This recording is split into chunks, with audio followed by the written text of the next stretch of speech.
War is always fought, not for one reason, but for multiple reasons. Any historian of military matters will tell you that we go to war for multiple reasons, never just for one, never just for religion. And that, so that in the pre-modern world, politics and religion were not separate, and because any state depends upon warfare, it's founded upon warfare, it's maintained by warfare, and no state, however peaceful it proclaims itself to be, can ever disband its army. And therefore, when people go to war, sometimes they'll use nationalism, that you die for your nation, which has become a sort of new religion for us. In the old days, they would say, we're doing this for God, but they're also doing it for many other reasons, political, military, and above all, economic. The competition for scarce resources has always been the cause of most of the hostilities between human beings. We human beings have an ability to, we need meaning and value in our lives. And when we can no longer find meaning and value in, say, sacred symbols of religion, we turn to other matters. For many people, I think football or soccer is a kind of religion.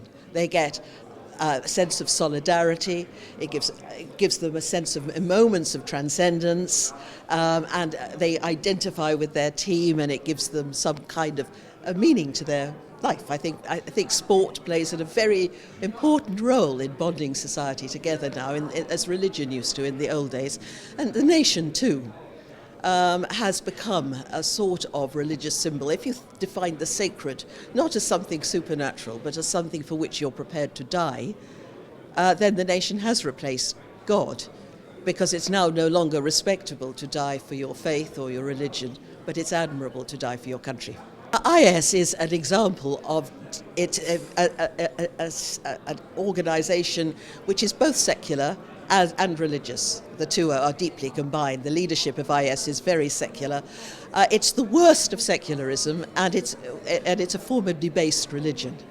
And its values are mostly negative, as far as I can see. The desire to pull down nation states that have proved to be inadequate, set up by the colonialists in the Middle East, and to destroy on a vast level. I don't see many values in IS of that nature.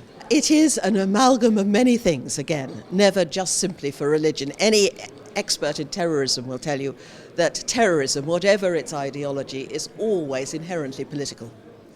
So we have to look at the political factors. If you look at Charlie Hebdo, for example, you have this was backed by Al-Qaeda. Now, Al-Qaeda always has a clear political objective.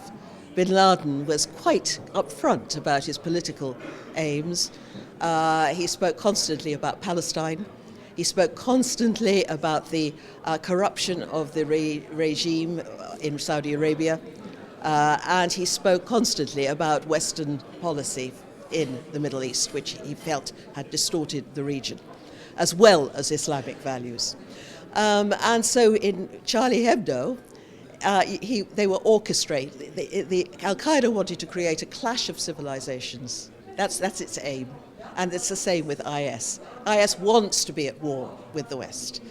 And so they orchestrated a clash of sacred values. For us, freedom is a sacred value, not because it's holy or supernatural, but because it's central to our identity.